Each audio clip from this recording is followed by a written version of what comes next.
आप हमारे भी लल्ला का नामकरण कर दो ना। पुत्री, ये क्या कह रही हो तुम? विनती कर रही हूँ, और मेरी जे आग्रह अस्वीकार मत ही करो। आप दोनों भाइयों का नामकरण एक साथ हो जाएगा।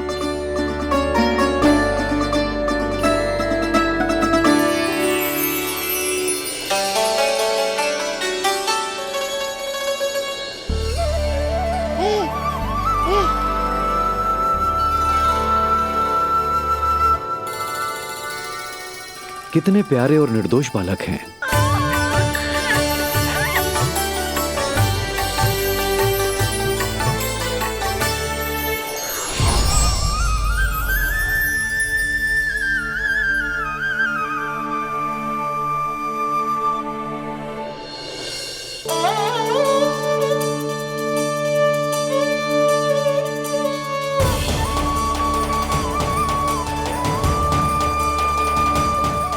दोनों को देखकर गुरुदेव की आंखों में आंसू क्यों आ गए?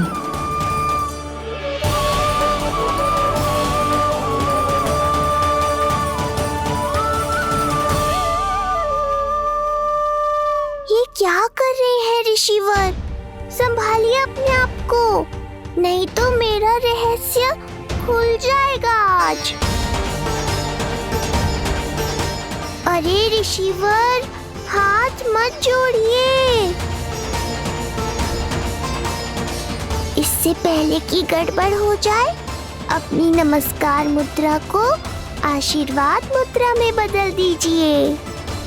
बात को समझिए, मैंने ये अवतार मैया और लल्ला के अद्भुत संबंध का अनुभव करने के लिए लिया है, पर आपकी भावुकता के कारण यदि मैया को मेरा सत्य पता चल गया तो ये संबंध ही बदल जाएगा।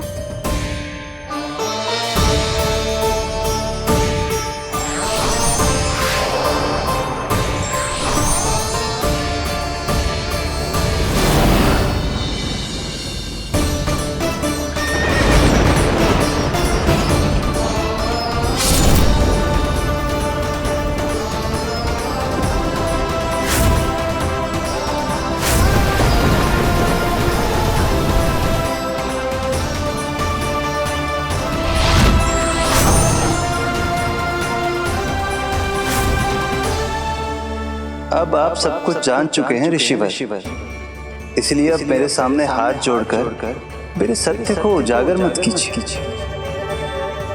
अपने शिष्य वसुदेव के पुत्र के रूप में मुझे आशीर्वाद दीजिए।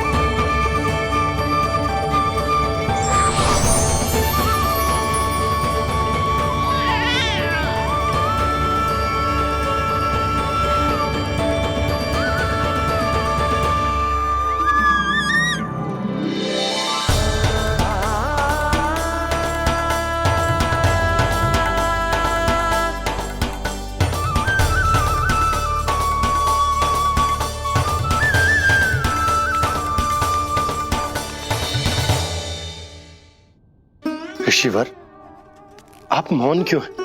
और आपकी आंखों में आंसू? सब कुछ ठीक है ना? अब तो आप हमारे लल्ला का नामकरण करोगे ना? इन दोनों का नामकरण करना मेरा सौभाग्य होगा पुत्री।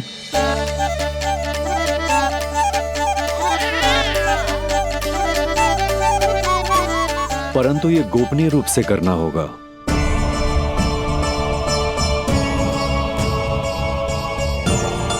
अवश्य ही स्वामी का आग्रह होगा, ताकि कंस की बुरी दृष्टि हमारे पुत्र पर ना पड़े।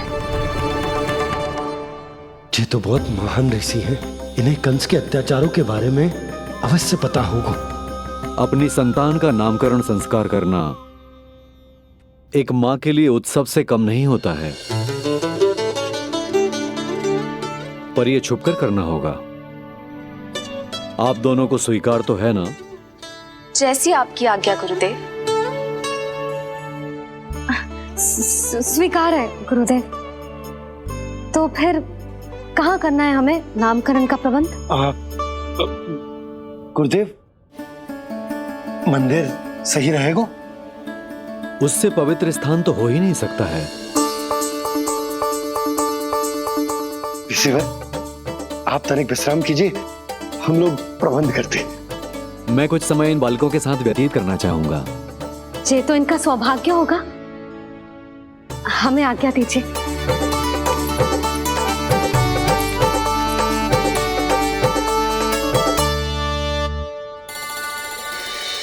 प्रभु, स्वयं भगवान होकर भी आपको बंदी गृह में जन्म लेना पड़ा। अब अपनी मां को छोड़कर दूसरी मां के यहां पलना पड़ रहा है।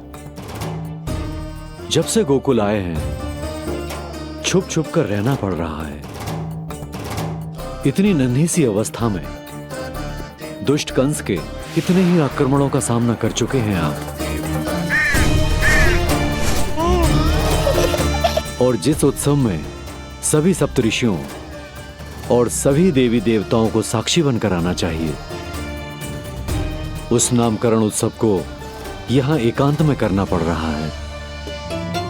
क्यों प्रभु, इतने कष्टों को सहकर ये अवतार क्यों लिया है आपने? दुष्टों का नाश करने के लिए, धर्म की स्थापना करने के लिए और सबसे अधिक मैया की ममता का अनुभव करने के लिए। पर इसके लिए इतने कष्ट? मानव जीवन लिया है तो कष्ट तो उठाने ही पड़ेंगे ऋषिवर। मानव जीवन की आंच जला रही है, फिर भी आप मुस्कुरा रहे हैं प्रभु। ये कैसा अनोखा अवतार है। आंच में जलकर भी यदि मैं नहीं मुस्कुराऊंगा तो अपने भक्तों को क्या शिक्षा दूंगा मैं?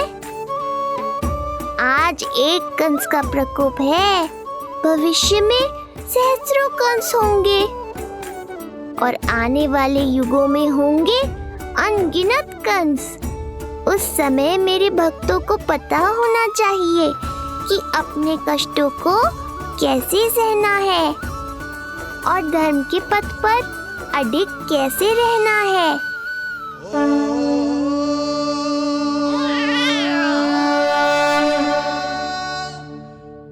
आप धन्य हैं प्रभु।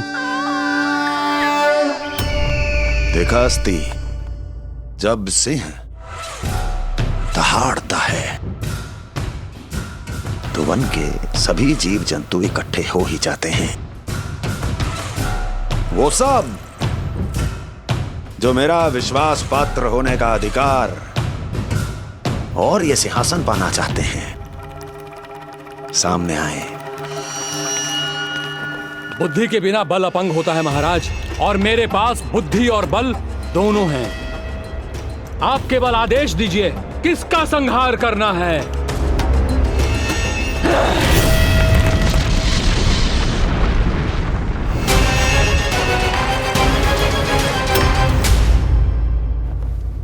सारी तैयारी हो गई।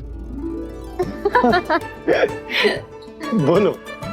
आप गुरुदेव को बुला लो, मैं रोनी जीजी और बालकों को ले आती हूँ। यशोदा, तुम रुष्ट तो ना हो ना मुझसे? मैं भला रुष्ट क्यों होने लगी? नहीं, तुम जो उत्सव बड़े धूमधाम से करना चाहती थी और बहुत प्रसन्न हूँ मैं कि हमारे लल्ला का नामकरण स्वयं ऋषि गर्ग पूरे विधि विधान से कर रहे हैं। मैं समझ गई, उत्सव बड़ा हो या ना हो, प्रसन्नता बड़ी होनी चाहिए। अरे मैं तो इतनी उत्साहित हूँ कि दोनों भाइयों का नामकरण आज के शुभ मुहूर्त पे हो रहा है। तो इससे पहले जो बीत जाए, जाओ। आप भी बुला लो।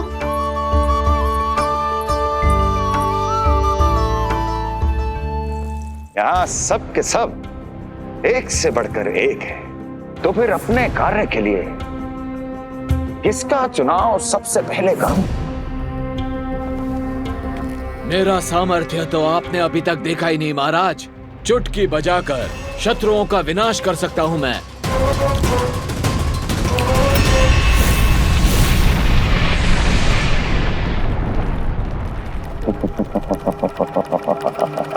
वाह!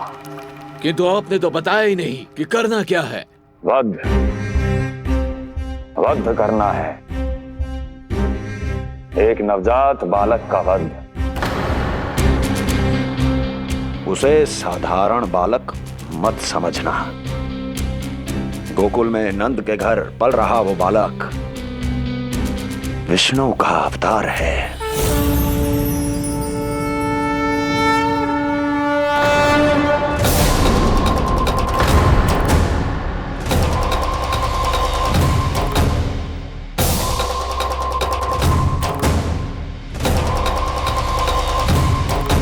क्या हुआ? इतना सन्नाटा क्यों छा गया? क्षमा कीजिए महाराज, पर मैं नन्हे बालकों के साथ हिंसा नहीं करता। विष्णु अवतार बड़ा छलिया है महाराज, मैं उसका मुख भी नहीं देखना चाहता।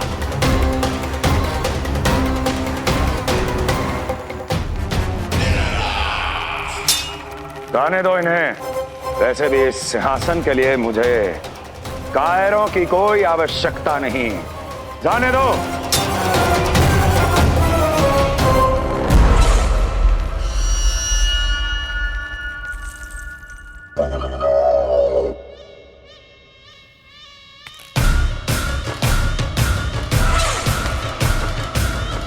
दुर्जन, क्या कहा था मैंने कहा था केवल वही आए जिनके हृदय में साहस का ज्वालामुखी धधकता हो, जिनकी तलवारें पर्वतों का सीना चीरने के लिए व्याकुल हो, जिनकी संकल्प शक्ति इतनी दृढ़ हो कि वो मृत्यु से टक्कर ले जाए। वही होगा इस सिंहासन का असली अधिकारी। महाराज,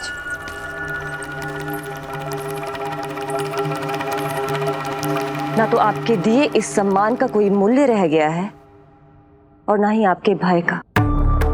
अभी आपने ही कहा था ना कि जब वन में कोई सिंह दहाड़ता है तो उस वन के सभी जीव जंतु एक जगह एकत्रित हो जाते हैं, परंतु उसी वन में जब कोई बब्बर सिंह दहाड़ता है तो वही जीव जंतु भय के मारे इधर उधर भागने लगते हैं।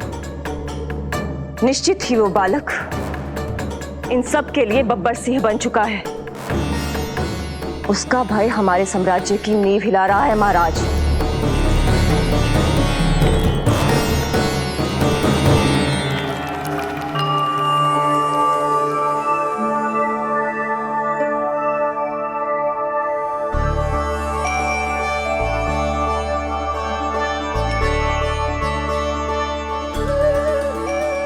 हे नारायण, मेरा मार्गदर्शन कीजिए। हे मां सरस्वती, मुझे आशीर्वाद दीजिए ताकि मैं दोनों बालकों के लिए सर्वोत्तम नामों का चुनाव कर पाऊं।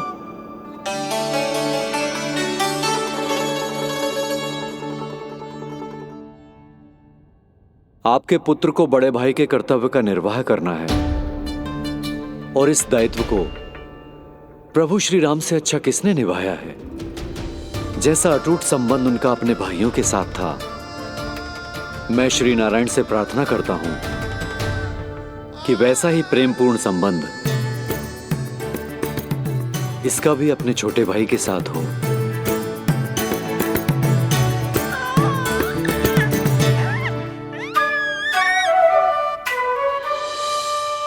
इसीलिए इसका नाम राम हो। इसीलिए इसका नाम राम, इसीलिए इसका नाम राम।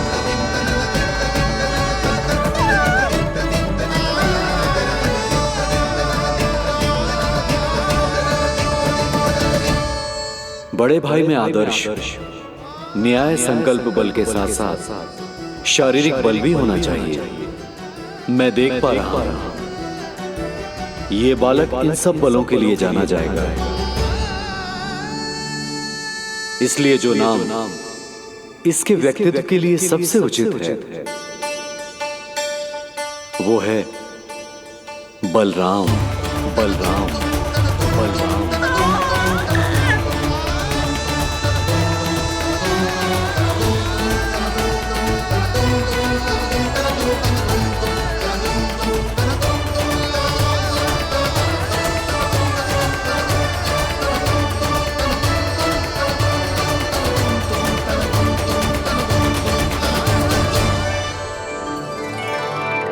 बलराम।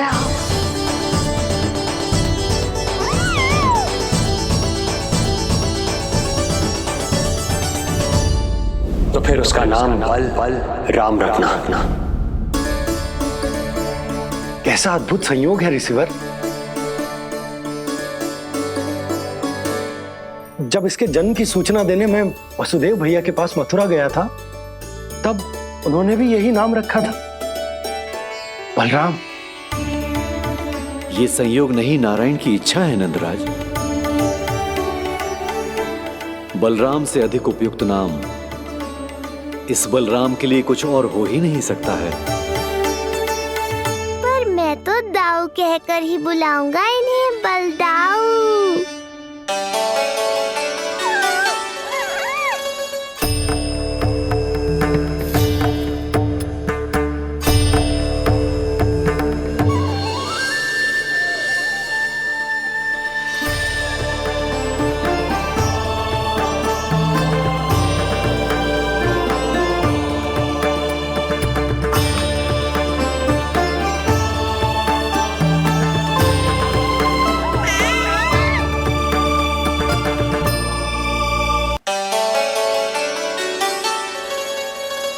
सुना पुत्र, आज से तुम्हारा नाम होगा बलराम। बलराम बलराम।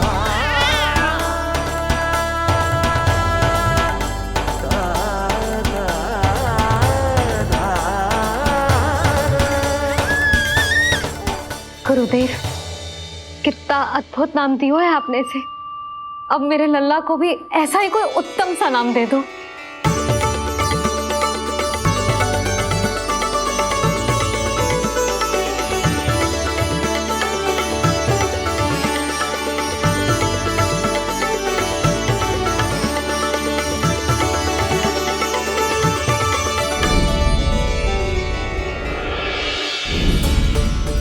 ये कठिन दायित्व आपने ही मुझे सौंपा है प्रभु।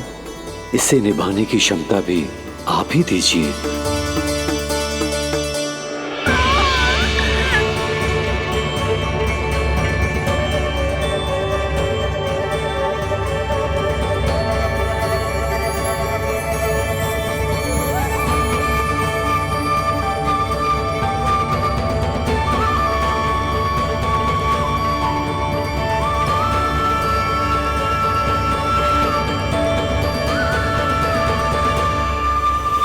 कृष्ण कृष्ण कृष्ण कृष्ण कृष्ण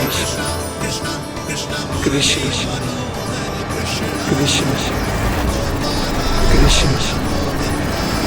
कृष्ण।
कृष्ण कोई साधारण शब्द नहीं है।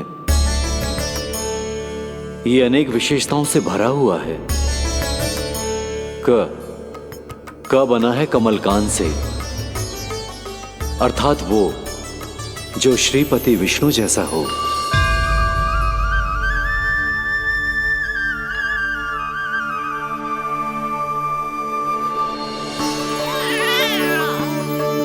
री की उत्पत्ति हुई है श्री राम से, अर्थात वो जो सबके हृदय में बस जाए।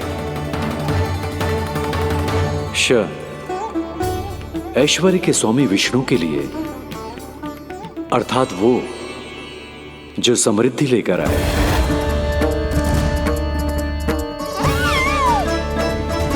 और ना है नरसिंह के लिए, अर्थात वो जो रक्षा करे।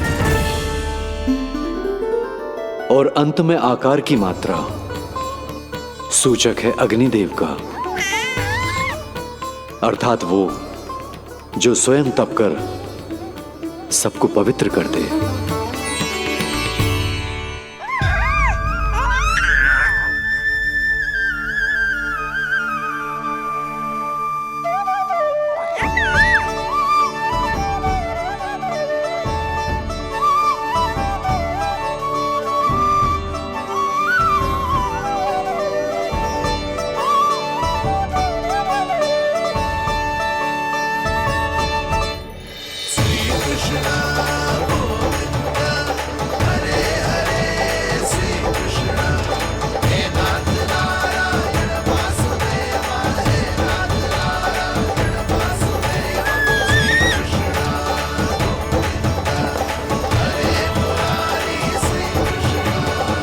आज से तुम्हें सारा संसार जिस नाम से पहचानेगा वो नाम है कृष्ण। वो नाम है कृष्ण। वो नाम है कृष्ण। वो नाम है कृष्ण।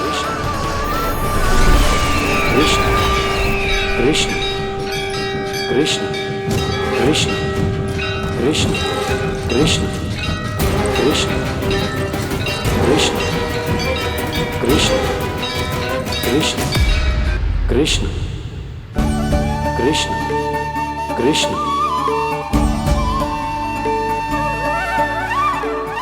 यशोमती मैया की नंद लाला, यशोमती मैया की नंद लाला।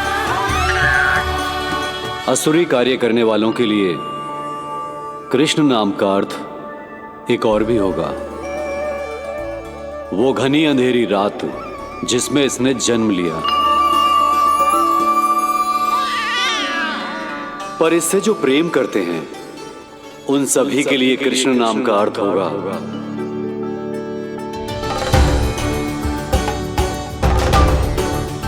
अतुलनीय सुंदरता और अथाह प्रेम।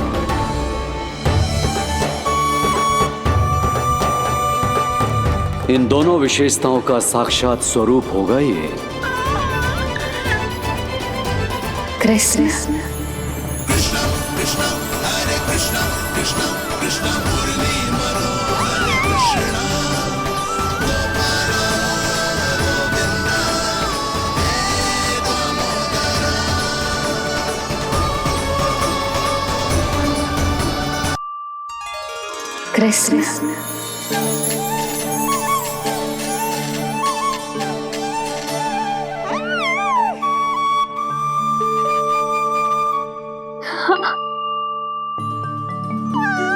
और जो मानवता के शत्रु हैं उनके जीवन में ये नाम अशांति, असुरक्षा, भय उत्पन्न करेगा।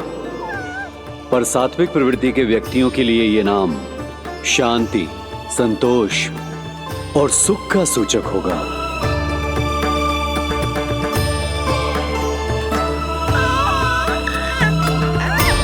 कृष्ण कृष्ण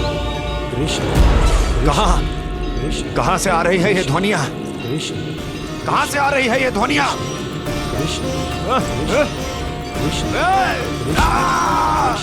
स्वामी महाराज,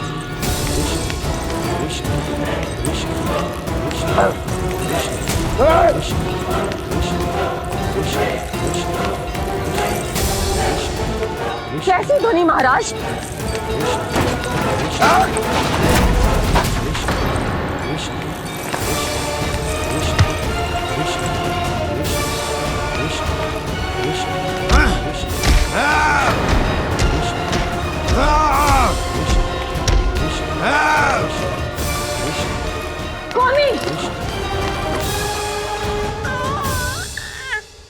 कृष्ण।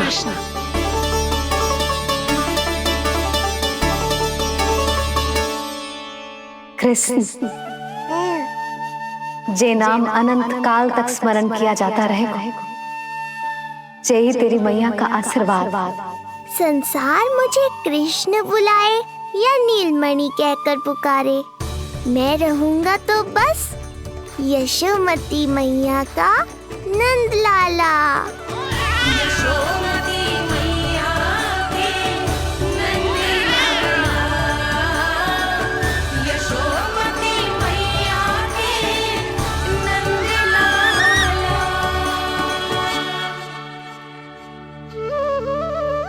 गुरुदेव, आपने मेरे लल्ला को इतना प्यारा नाम दिया है, उसके लिए आपका बहुत बहुत धन्यवाद। एक बार गोपियों को पता चलेगा तो देखना कैसे रटने लगेंगी मेरे लल्ला का नाम। इससे पहले कि आप सब बाहर जाकर किसी और को बताएं, एक कर्मकांड शेष है। नामकरण के बाद पिता को आशीर्वाद के रूप में कुछ न कुछ उपहार बालक को अवश्य देना चाहिए।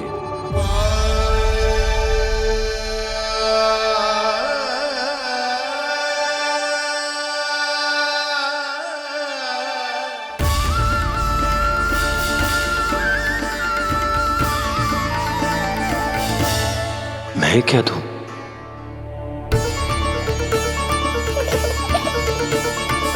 वासुदेव मेरे शिष्य हैं और उनकी अनुपस्थिति में यह दायित्व मैं निभाऊंगा।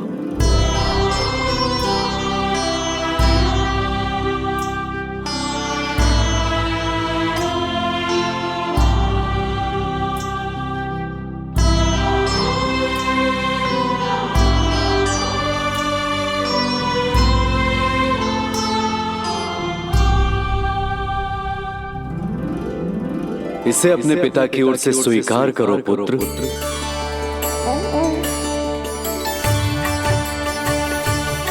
कल्याण हो।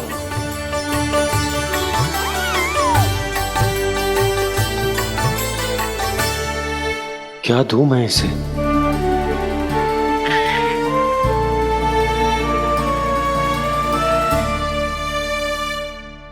आप सोच क्या रहे हो? आशीर्वाद दो ना अपने कृष्ण को। अच्छा, सोच रहा हूं कि लल्ला को क्या दूं?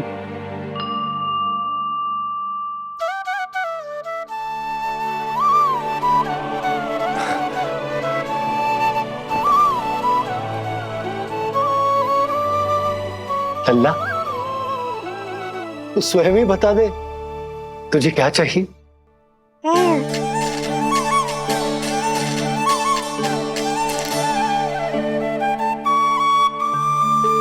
देखो जी, लल्ला ने ही आपकी उलझन समाप्त कर दी।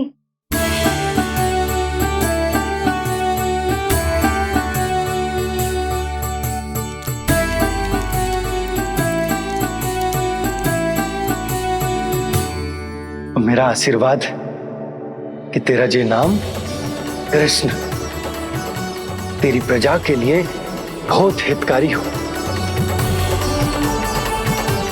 गुरुवर, आप भी इसे आशीर्वाद दें।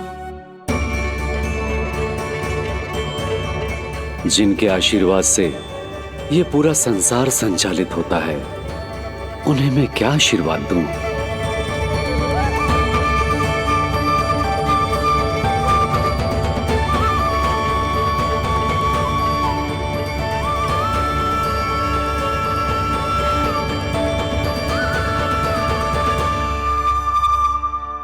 आपने तो मुझे मेरा नाम दिया है ऋषिवर।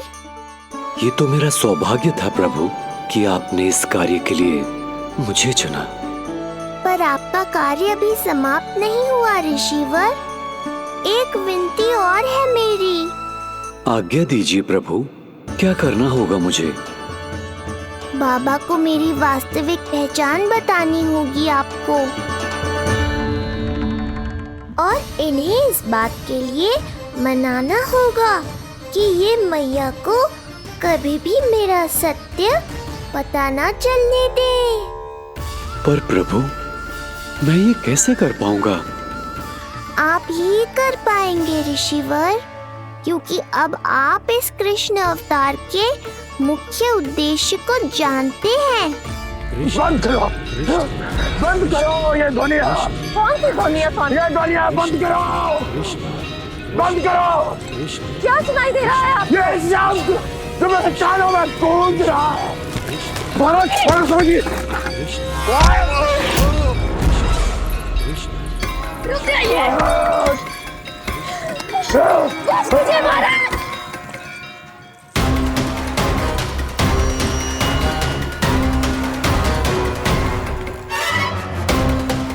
आप भूल रहे हैं कि आप मथुरा नरेश है, कंस है आप। और किसी भी व्यक्ति, वस्तु या घटना से महाराज कंस इतने व्यथित नहीं हो सकते कि वो सुदबुद्ध खो बैठे। स्वयं को संभालिए महाराज। बंद हो गई, बंद हो गई, बंद हो गया वो स्वर, बंद हो गई वो ध्वनिया। रात्रि, यूं मत सोचना कि मैं तुम्हें सुन नहीं रहा था। तुम सत्य कह रही हो। मैं कंस हूं। किसी भी व्यक्ति, वस्तु या घटना से व्यथित नहीं हो सकता। दुर्जन, जी महाराज, इस सिंहासन को पुनः स्थापित करो। यदि कोई भी योग्य इसे स्वयं सिद्ध करने नहीं आता तो मुझे पता है मुझे क्या करना है, कैसे उस दुष्ट बालक का संहार करना है। मैं भली भांति जानता हूं। ये दायित्व आपको ही निभाना होगा ऋषिवर। इससे 2 लाभ होंगे। एक तो मेरे बाबा कंस के कारण होने वाली चिंता से मुक्त हो जाएंगे और आवश्यकता पड़ने पर मेरी पहचान को मैया से सुरक्षित रखने में सहायता भी करेंगे।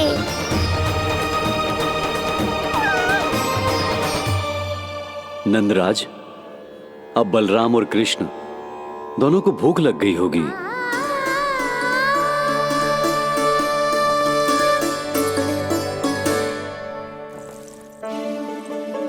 प्रणाम गुरुदेव। प्रणाम गुरुदेव।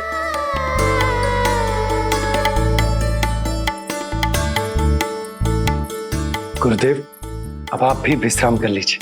नहीं नंदराज, मुझे शीघ्र ही मथुरा पहुंचना है। राजा वासुदेव और रानी देवकी मेरी प्रतीक्षा कर रहे होंगे। पर इससे पहले कि मैं जाऊं, मुझे आपको कुछ बताना है।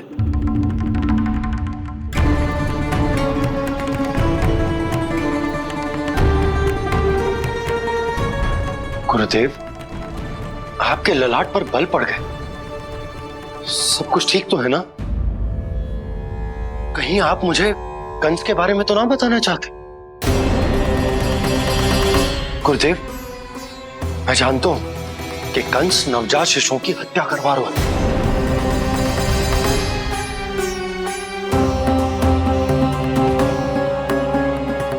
कंस नहीं, कृष्ण के बारे में कुछ कहना है मुझे।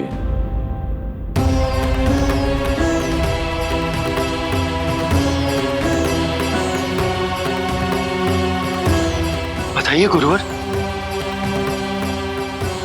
मैं एक ऐसा सत्य बताने जा रहा हूं नंदराज, जो है तो वरदान, पर उसे स्वीकारना आपके लिए बहुत कठिन होगा। गुरुदेव, आप जो कह रहे हैं वो मैं समझ ना पा रहा हूं। बताइए ना।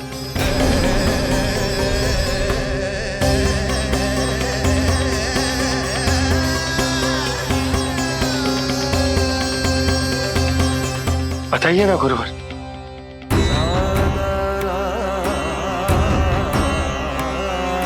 सत्य यह है नंदराज, कृष्ण राजा वासुदेव के पुत्र हैं। कृष्ण राजा वासुदेव के पुत्र हैं। कृष्ण राजा वासुदेव के पुत्र हैं।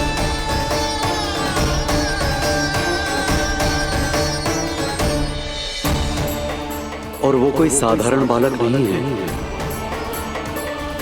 स्वयं श्री हरि विष्णु के अवतार हैं और वो कोई साधारण बालक नहीं है। स्वयं श्री हरि विष्णु के अवतार हैं।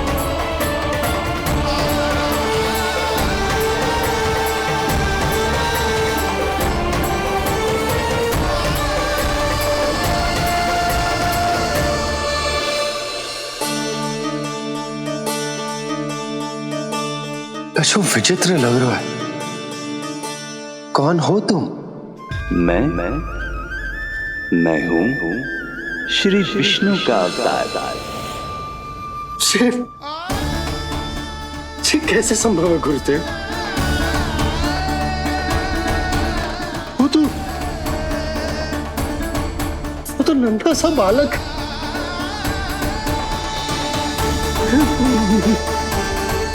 वो श्री नारायण का अवतार कैसे हो सकता है?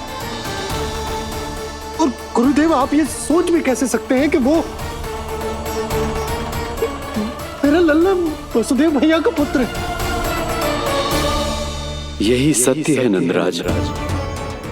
पिछले जन्म में मिले वरदान का फल है ये।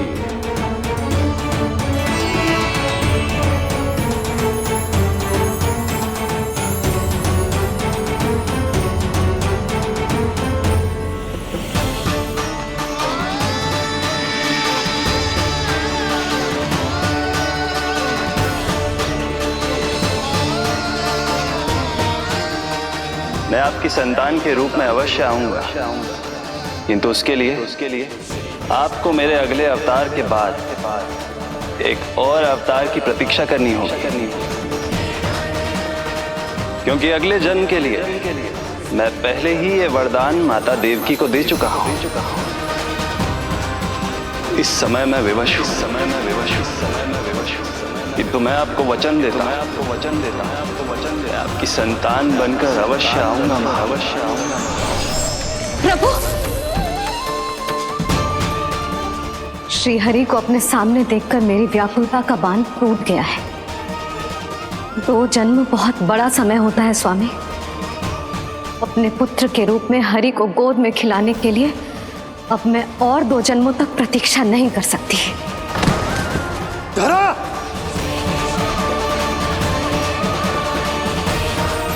माता देवकी को मैं पहले ही वचन दे चुका हूं, इसलिए विधि के विधान के अनुसार मुझे उन्हीं का पुत्र बनकर जन्म लेना होगा। किंतु आपकी आतुरता का अनुभव करने के बाद अब मैं भी आपका स्नेह पाने से स्वयं को और वंचित नहीं रख सकता।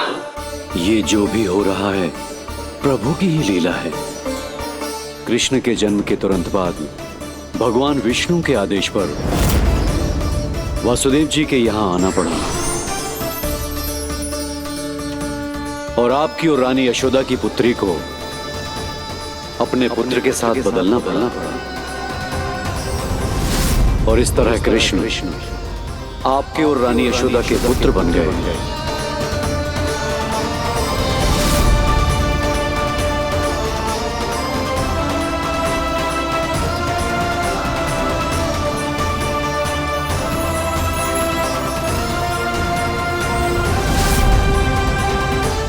आपने सही कही थी गुरुदेव। जिस सुनने में तो वरदान ही लगता, पर इसे स्वीकार करना उतना ही कठिन। जब यशोदा को इस बात का पता चलेगा तो उसे कैसा लगेगा? अपने नाम का अर्थ अच्छे से सुनो है ना तूने?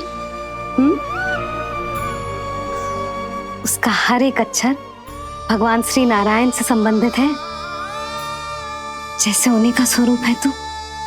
बस मैया, ये सत्य आपसे छुपा रहे, इसी कारण बाबा के लिए ये जानना आवश्यक है। फिर चाहे इसे स्वीकार करना उनके लिए कितना भी कष्टदायक क्यों ना हो। नहीं नंद, ये सत्य उन्हें आप नहीं बताएंगे। स्वयं प्रभु ने मुझसे कहा है किसी और प्राणी को इसके बारे में भनक तक नहीं लगनी चाहिए, और रानी यशोदा को तो बिल्कुल नहीं। गुरुवर, कंस के आक्रमणों की जानकारी यशोदा से पहले ही छुपा कर रखना कठिन था। अब इतना बड़ा सत्य मैं यशोदा से कैसे छुपाऊंगा? आपको छुपाना ही होगा नंदराज, यही प्रभु की इच्छा है।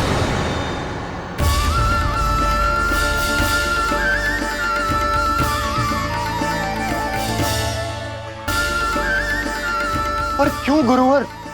ताकि नारायण अपनी मैया की ममता का अनुभव कर पाए।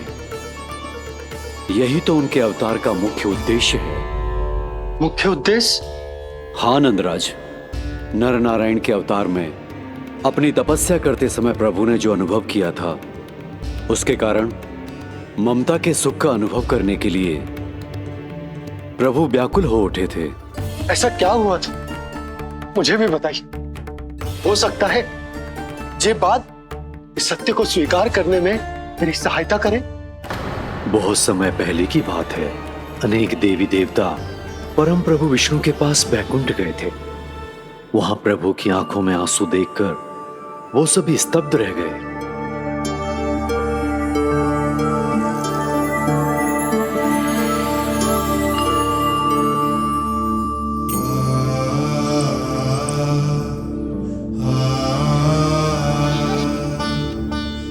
प्रभु, आपकी आंखों में आंसू?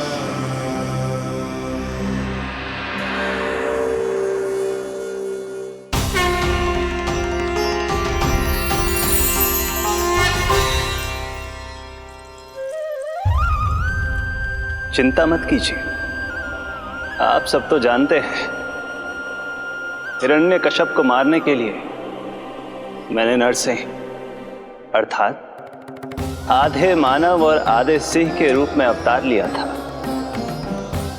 उस राक्षस का वध करने के बाद नर और सिंह दोनों भागों ने अलग अलग होकर नर और नारायण के रूप में पुनः जन्म लिया। वर्तमान में वो दोनों बद्रिकाश्रम में तपस्या कर रहे हैं।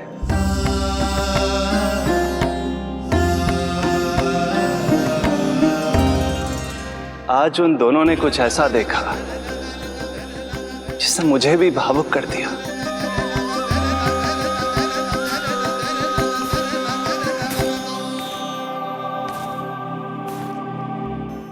सखा, ये युवक कौन है? निकट के एक गांव के धनी व्यापारी का पुत्र है ये।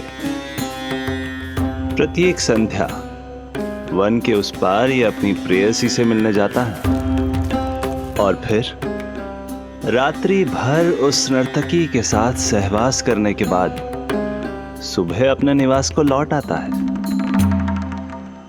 यदि यही इसका नित्य क्रम है तो फिर आज ये इतने तनाव में क्यों है?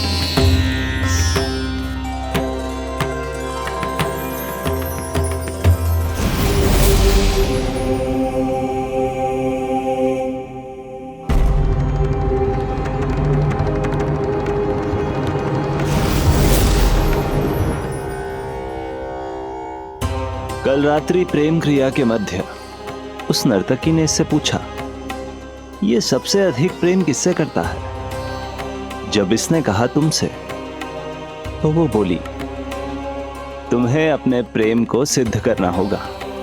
अपनी मां के हृदय को उसके तन से अलग कर मुझे सौंपना होगा। मां का हृदय? क्या हुआ प्रभु? वो लाया अपनी मां का हृदय? ये जिज्ञासा यक्ष प्रश्न बनकर पूरे दिन नर और नारायण के मस्तिष्क में कौंधती रही। उन्होंने संध्या होने तक वहीं नदी किनारे प्रतीक्षा करने का निर्णय लिया ताकि वो ये जान सके कि क्या वो युवक अपनी क्रूर प्रेयसी को छोड़ेगा या वासना में अंधा होकर अपनी ही माता की हत्या करने का जघन्य अपराध करेगा। अब उसके वन पार करने का समय बीत चुका है। युवक ने विवेक का परिचय दिया है सखा। हे प्रभु, आपका कोटि कोटि धन्यवाद।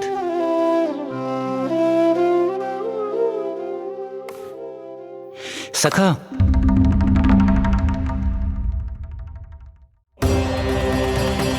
सखा मुझे बताओ, जो अकल्पनीय था कहीं वो घट तो नहीं गया?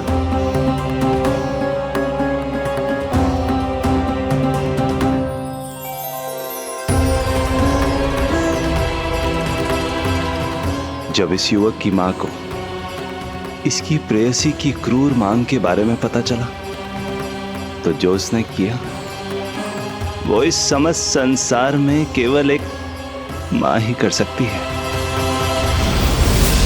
बस इतनी सी बात?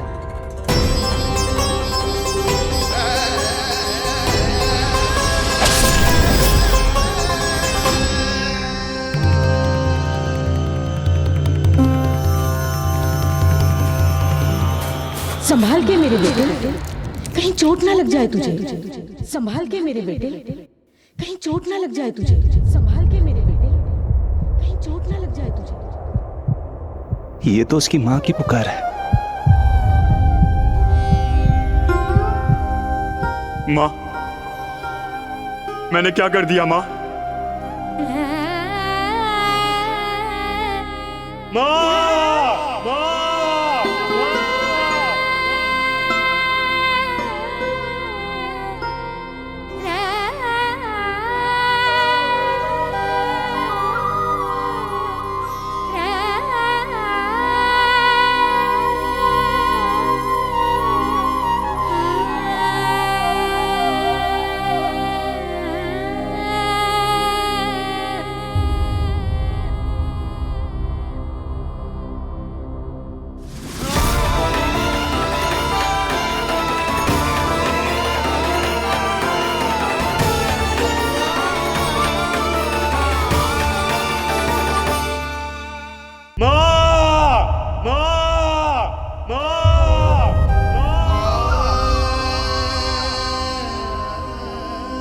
इस घटना से केवल नर और नारायण ही भावुक नहीं हो गए थे, बल्कि बैकुंठ में बैठे श्री हरि की आंखों में भी आंसू आ गए थे। ममता के लिए तरसने लगे थे वो।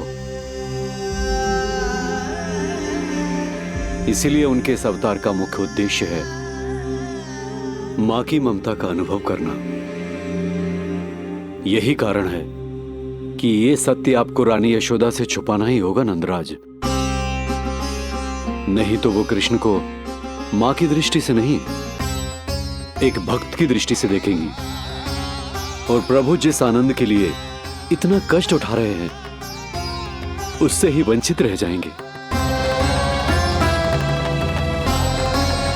बोलिए नंदराज, आप श्री नारायण के इस सत्य को गुप्त रखेंगे ना?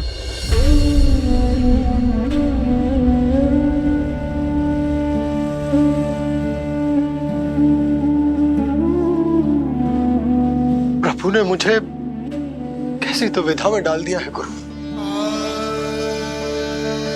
यशोदा से तो ये सत्य मैं छुपा भी लूंगा, परंतु स्वयं से कैसे छुपाऊंगा? और बाबा होने को सुख, उसको अनुभव कैसे कर पाऊंगा? जो हो रहा है और जो भी होता है सब उनकी ही इच्छा से होता है नंदराज। इसलिए आगे का मार्ग भी वही दिखाएंगे। अब मैं चलता हूं नंदराज। राजा वसुदेव और रानी देवकी नामकरण के बारे में जानने के लिए व्याकुल हो रहे होंगे।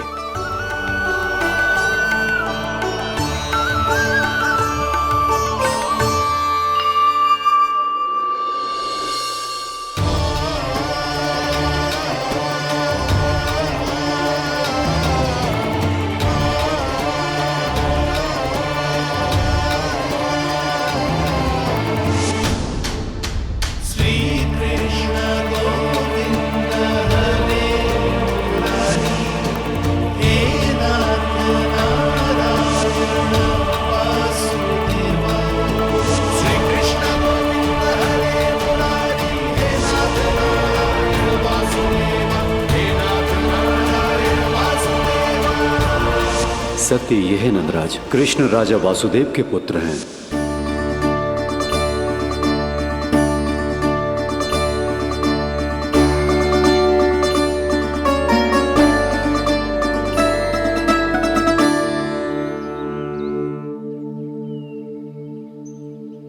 नंदराज,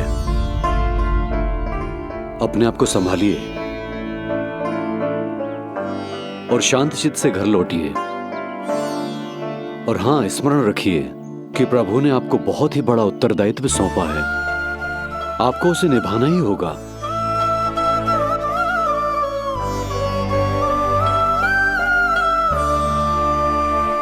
प्रभु आपको शक्ति दे।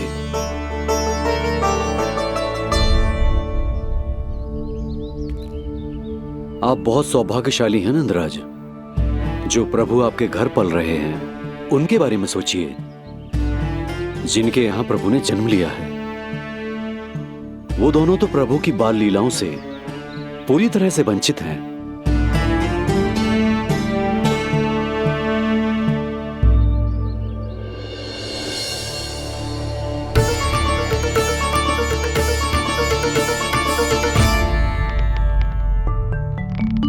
कहाँ रह गए तेरे बाबा लल्ला? जो आए क्यों ना अब तक?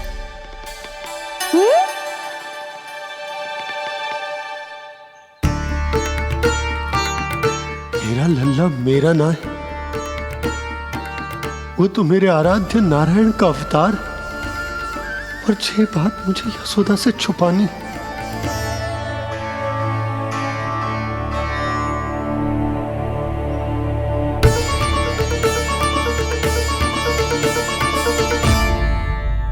बाबा वहीं खड़े मत रहो, अब आ भी जाओ ना।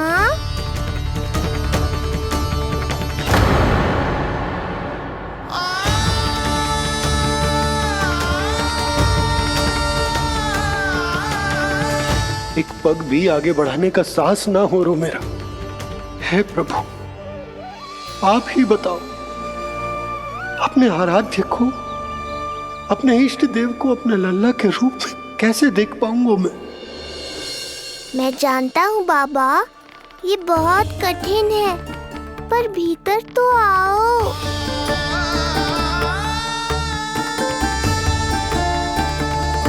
अब आ भी जाओ बाबा, ऐसे बाहर कब तक खड़े रहोगे आप?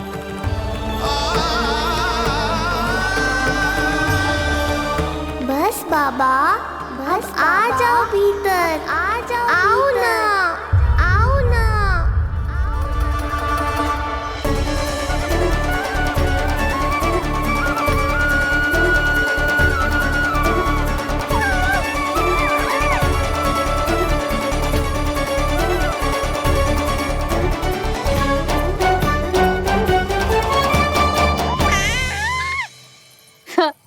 समझो? जब तू इधर उधर भाग रहा होगा तो तुझे बुलाने के लिए मैं तुझे ऐसे पुकारूंगी, कृष्ण। और जब तू शैतानी करेगो ना लल्ला, मैया को तंग करेगो, तो मैं तुझे क्रोध में ऐसे बुलाऊंगी, कृष्ण। हाँ। इसे सत्य पतो ना है, इसीलिए कितनी अच्छी तरह से मैया होने का कर्तव्य निभा रही है, पर मैं अब बाबा होने का कर्तव्य कैसे निभा पाऊंगा?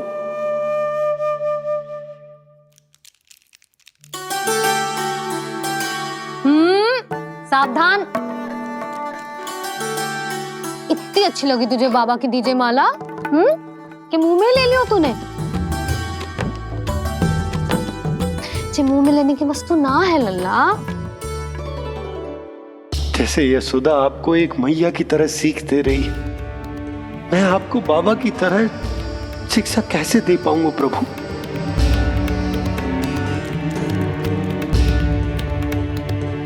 कृष्ण, अभी मना किया ना मैया ने? ये तो प्रभु को ही डांट रही है। सावधान, जो फिर से मुंह में लिया तो। यशोदा, तुम्हें पता भी है तुम किस पर क्रोधित हो रही? हाँ, अपने लल्ला पर। और किस पर? मेरे कहने का अर्थ ये है कि तुम्हें सच में पता भी है जे कौन है? स्वयं प्रभु ने मुझसे कहा है किसी और प्राणी को इसके बारे में भनक तक नहीं लगनी चाहिए, और रानी यशोदा को तो बिल्कुल नहीं, और रानी यशोदा को तो बिल्कुल नहीं, और रानी यशोदा को तो बिल्कुल नहीं। यही कहना चाहते हो ना आप कि मैं गोकुल के राजकुमार को डांट रही हूँ? अरे पर मैया और बाबा का स्थान तो हर पद से ऊंचा होता है ना जी। माँ और बाबा को तो अधिकार होता है ना प्रेम करने का भी और भूल पर डांटने का भी। बस यही बात आपको समझनी है बाबा, फिर सब पहले जैसा हो जाएगा। मैं समझता हूँ जे, पर ये विचार के जे केवल हमारा पुत्र ना है, ये स्वयं नारायण का अवतार भी है, इसे अपने मन से निकाल ना पा रहा हूं मैं। ओहो, आपको समझाना तो मैया को संभालने से भी अधिक कठिन है बाबा। लल्ला, अरे लल्ला। जशोदा जी, आपने हमें नामकरण के लिए ना बुलायो। कोई बात ना है, लेकिन ये तो बताओ कि लल्ला का नाम क्या रखो है? हाँ भाभी, बताओ ना। हाँ जी, अब और प्रतीक्षा ना हो रही हमसे। इसका नाम रखो है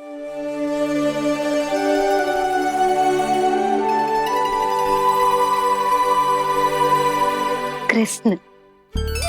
कृष्ण बहुत प्यारा नाम है, लेकिन थोड़ा कठिन है।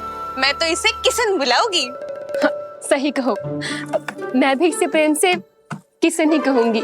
क्यों किशन? मेरे लिए तो जे किसना है।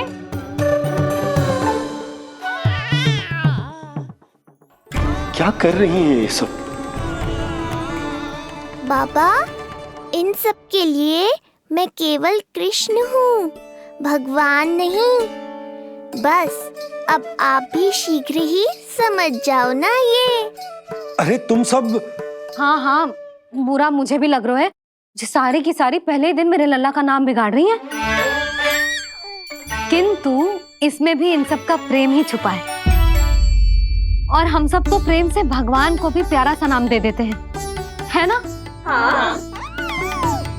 सत्य तो ये है कि कृष्ण नाम बहुत अच्छा है, किंतु मैं भी अपने लल्ला को प्रेम का नाम देना चाहती हूँ। कान्हा बुलाऊंगी इसे, कान्हा बुलाऊंगी इसे, कान्हा बुलाऊंगी इसे।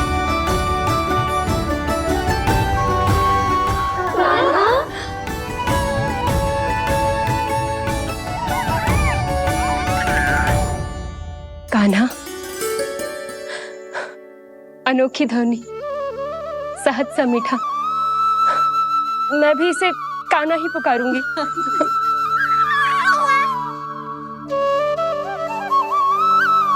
आप भी बुलाओ ना इसे।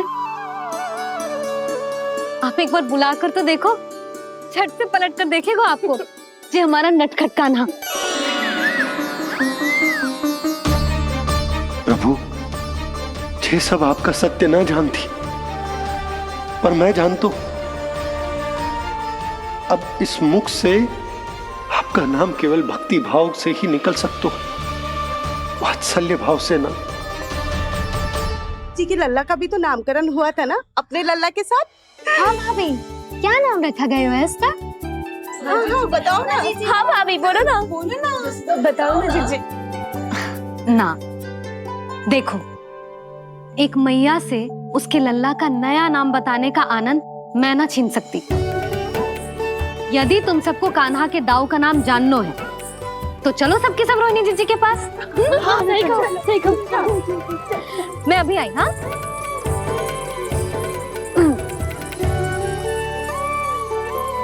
सुनो जी, आप लल्ला को संभालो, मैं अभी आई। रोहिणी, मैं कैसे? ये प्रभु, लल्ला जी क्या मैं कर रहे हो? क्या हो गया आपको? मैं शीघ्र ही आ जाऊंगी। यशोदा, मुझसे दूर कब तक रहोगे बाबा?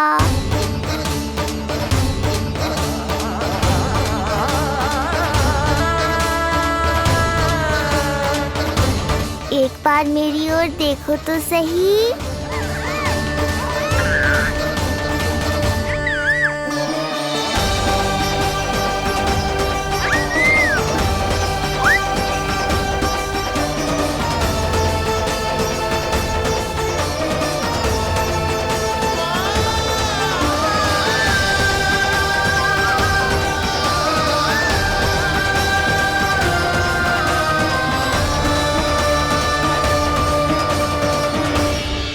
प्रभु, मुझे दुविधा में डालकर आप मुस्कुरा रहे हो।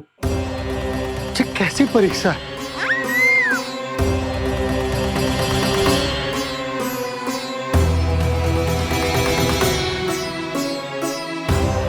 ये क्या कर रहे हैं आप?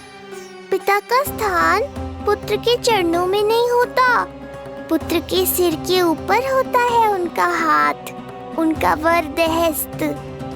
प्रभु, आप चाहते हो कि मैं आपका सत्य यशोदा को ना बताऊं। यशोदा चाहती है कि मैं आपको लल्ला की तरह अपने गोद में उठाकर आपसे बातें करूं। मेरी आंखें चाहती हैं कि मैं आपको अपने इष्ट देव, अपने आराध्य के स्वरूप में देखूं। और मेरा हृदय चाहता है कि मैं आपको अपने पुत्र के स्वरूप में देखूं। अब आप ही बताओ प्रभु, अब मैं इस परिस्थिति में क्या करूं? मुझे कुछ समझ में ना आ रहा। आप ही का आश्रय है प्रभु। आप ही को सहायता करनी होगी। आप ही बताइए कि किस प्रकार एक भक्त अपने भगवान को अपने लल्ला के स्वरूप में देखे, उसे अपने हाथों में उठाए, उसे खिलाए, उसके साथ बातें करे, कैसे वो उसका लालन पालन करे अपने पुत्र के स्वरूप में। प्रभु, मुझे कुछ समझ में ना आ रहा। सहायता करो प्रभु। चिंता मत कीजिए बाबा, आपके सभी प्रश्नों का उत्तर शीघ्र ही मिलेगा आपको।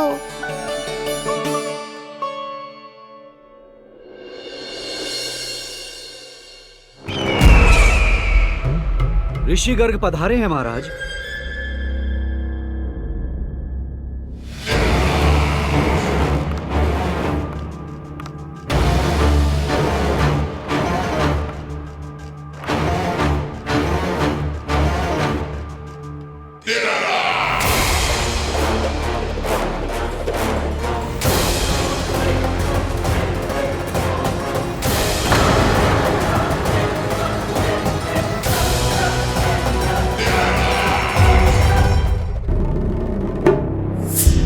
तो महान मथुराधीश कंस के दरबार में ऐसे सम्मान होता है ऋषि मुनियों का?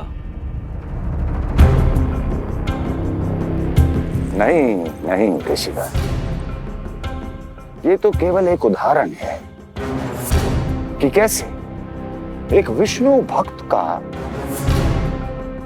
सम्मान नहीं किया जाना चाहिए।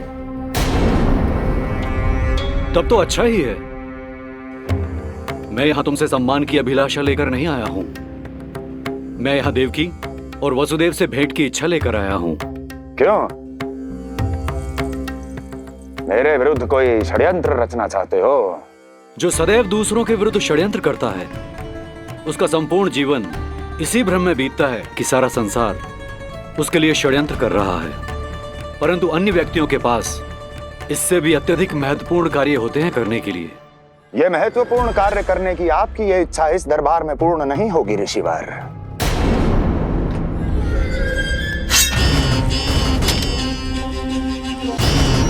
मैं आपको उन दोनों से भेंट करने की आज्ञा नहीं दूंगा। कैसे रोकोगे मुझे? कैसे? बड़ा ही विचित्र प्रश्न है, किंतु इसका उत्तर बड़ा ही सरल है ऋषिवर। जानते हैं, मेरे दिन का आरंभ कैसे होता है। किसी ना किसी का संहार करके। और यदि एक संहार और हो जाएगा तो मुझे क्या अंतर पड़ेगा। स्वयं से एक प्रश्न पूछो कंस, स्वयं से एक प्रश्न पूछो कंस। मेरा संहार करने के लिए, मेरा संहार जिस संकल्प शक्ति की आवश्यकता है, संकल्प शक्ति की आवश्यकता वो है तुम में, वो है तुम में। कर पाओगे मेरा संहार जिस संकल्प शक्ति की आवश्यकता, जिस संकल्प शक्ति की आवश्यकता वो है तुम में।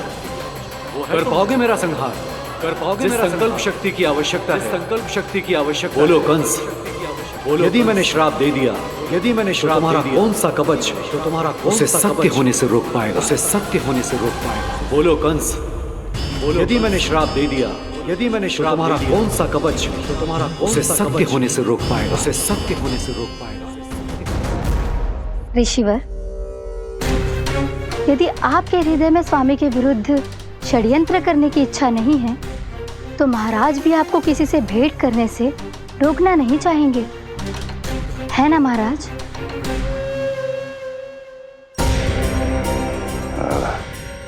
हाँ, आप उन दोनों से भेंट कर सकते हैं।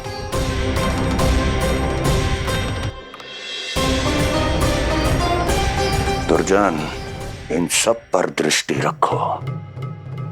अब सब कुछ सुनकर आना, सब कुछ भी छूटना नहीं चाहिए। जाओ।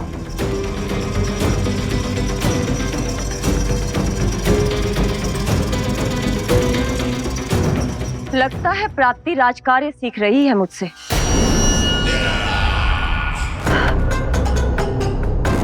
उचित समय पर सही सुझाव दिया तुमने प्राप्ति।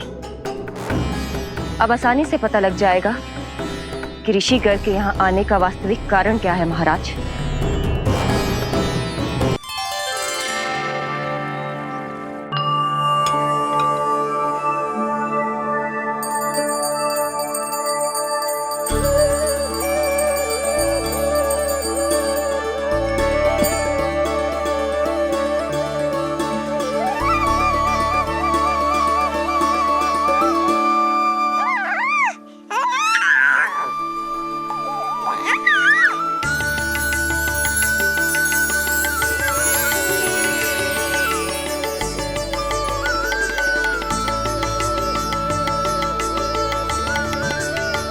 स्वयं नारायण मेरे घर में है तो ये फूल उनके चरणों में क्यों चढ़ा रहा हूं? तैयार होगा मेरा लल्ला। किंतु बुरी दृष्टि वाला टीका लगाना तो भूल ही गई तेरी मैया। अभी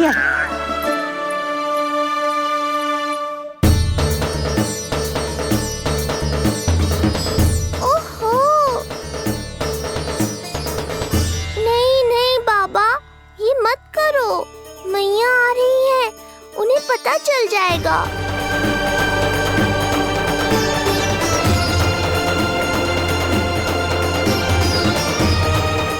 ये फूल तो आपके चरणों के लिए ही बने हैं प्रभु, इन्हें स्वीकार करें।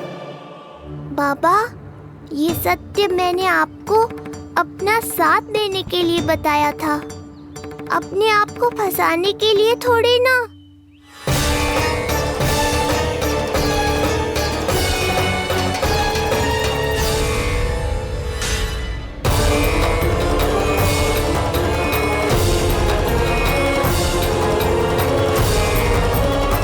नारायण नारायण।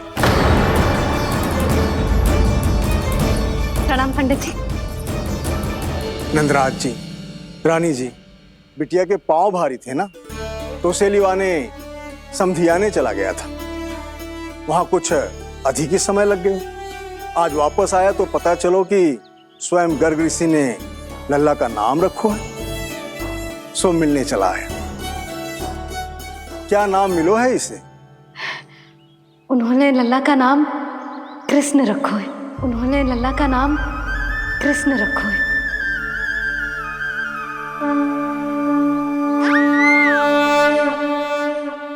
कृष्ण, आहा, उत्तम, अति उत्तम।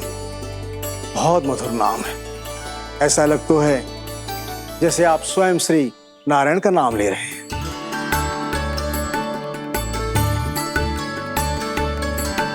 स्थिति को और गंभीर मत बनाओ पंडित जी।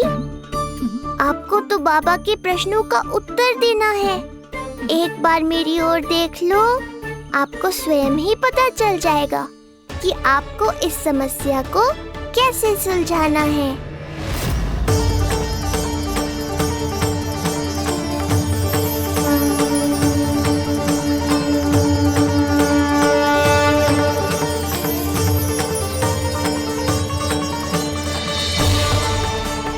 पंडित जी मेरे लल्ला को टकटकी बांध के देखे क्यों जा रहे हैं?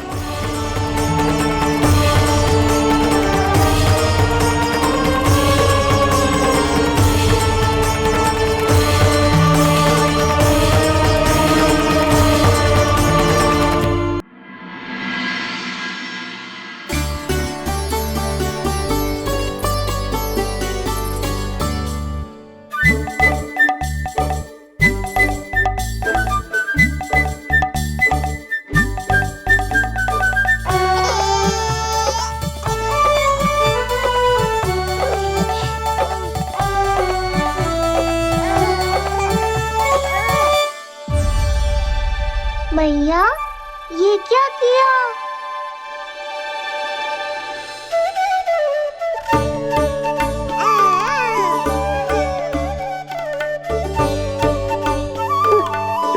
लगता है इसे माखन से अधिक ही प्रेम हो गया है। सावधान यशोदा, कहीं बड़ा होकर माखन चोर ना बन जाइए। माखन चोर क्यों बनेगा मेरा लल्ला? माखन की कोई कमी है क्या हमारे घर में? जितना माखन चाहिए उतना माखन खिलाऊंगी मैं अपने लल्ला को। पर मैया, अभी तो थोड़ा सा भी नहीं चखा रही हो। ये ले। लो, ये भी दाऊ को दे दिया। सुबह तो बोल रही थी कि मैं आपको प्रेम नहीं करता, उल्टा आप अपना सारा प्रेम बलदाऊ पर लुटा रही हो।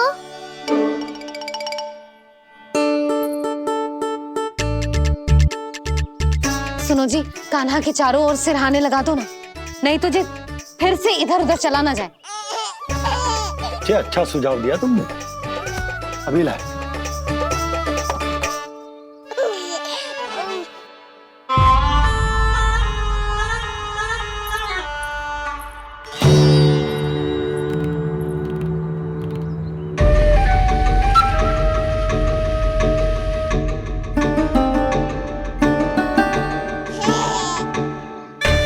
इस बालक का वध करके जब मैं मथुरा वापस लौटूंगा तो प्रभु कंस मुझे अपना विशेष विश्वास पात्र तो बनाएंगे ही, पर क्या पता प्रधानमंत्री भी बना दे।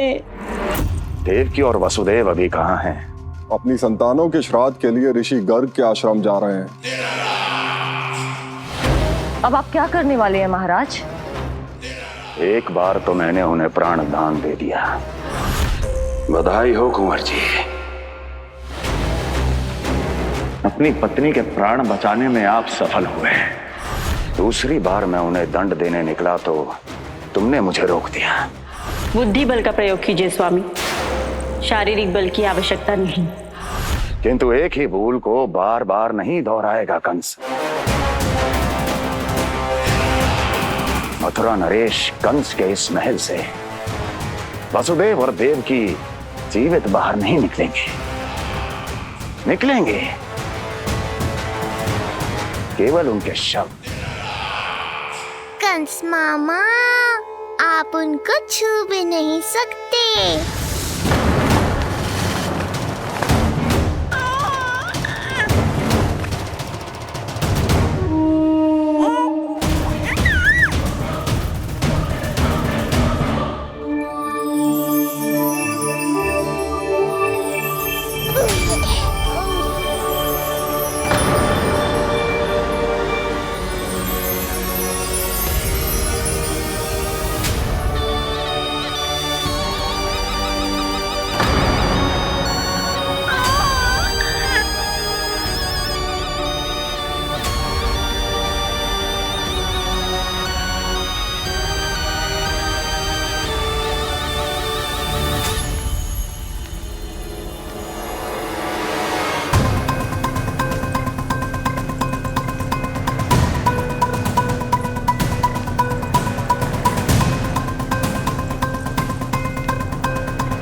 क्या हो रहा है?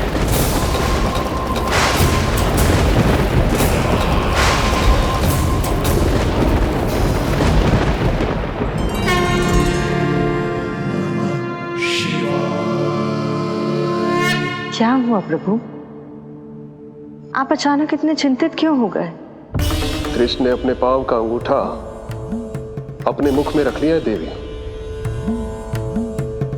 इसमें चिंतित होने की कोई बात नहीं है प्रभु। ऐसा तो हर बालक कभी ना कभी करता ही है। तो सखा कोई साधारण बालक नहीं है देवी पार्वती, तो भगवान है। यदि वो ऐसे ही अपने अंगूठे को मुख में रखकर खेलते रहे तो अवश्य ही आ जाएगी। कौन आ जाएगी प्रभु? प्रलय आ जाएगी देवी, प्रलय आ जाएगी देवी। हे नारायण जी, क्या हो रहा है?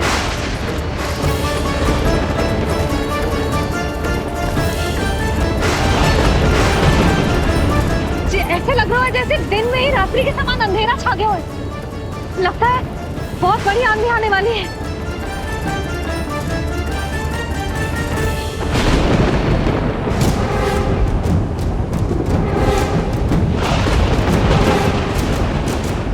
ये भीषण आंधी, ये मूसलाधार वर्षा, तुम दोनों ने ऋषि गर्ग के साथ मिलकर अवश्य कोई योजना बनाई है ना? बोलो बोलो, क्या है वो योजना? बोलो।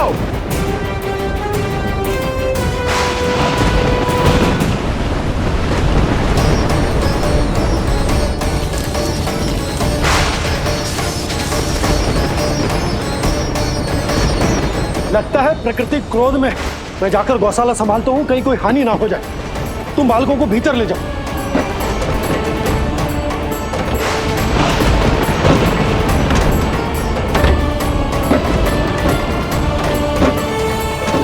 जी द्वार और झरोखे बंद करते हैं। हाँ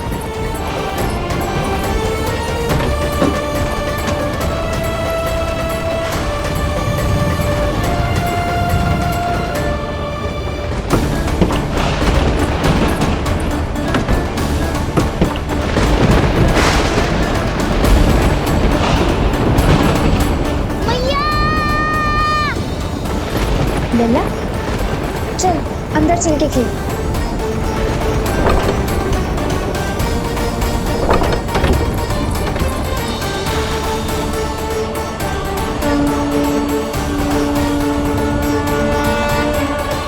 आपके सखा तो ध्यान निद्रा में चले गए हैं प्रभु।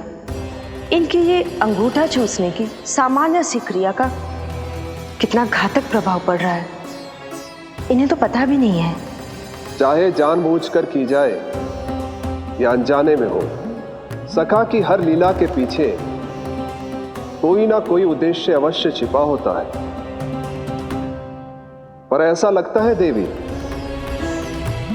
जैसे उनकी इस लीला के पीछे एक नहीं अनेक उद्देश्य छिपे हैं।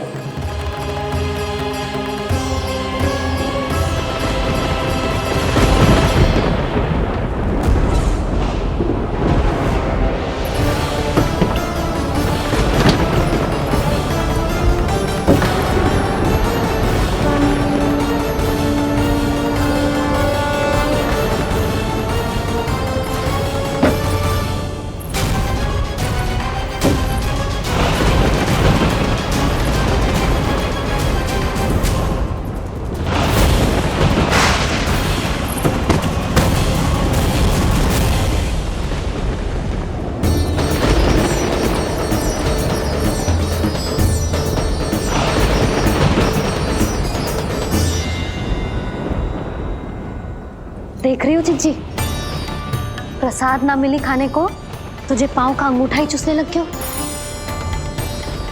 कान्हा, ये क्या कर रहे है?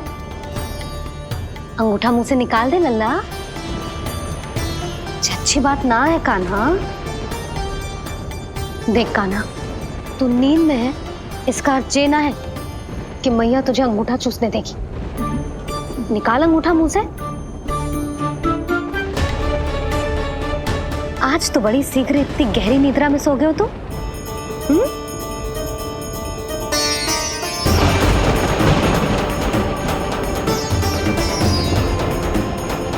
देख रही हो ना जीजी, अंगूठा मुंह से निकालने को तैयार ही ना जी।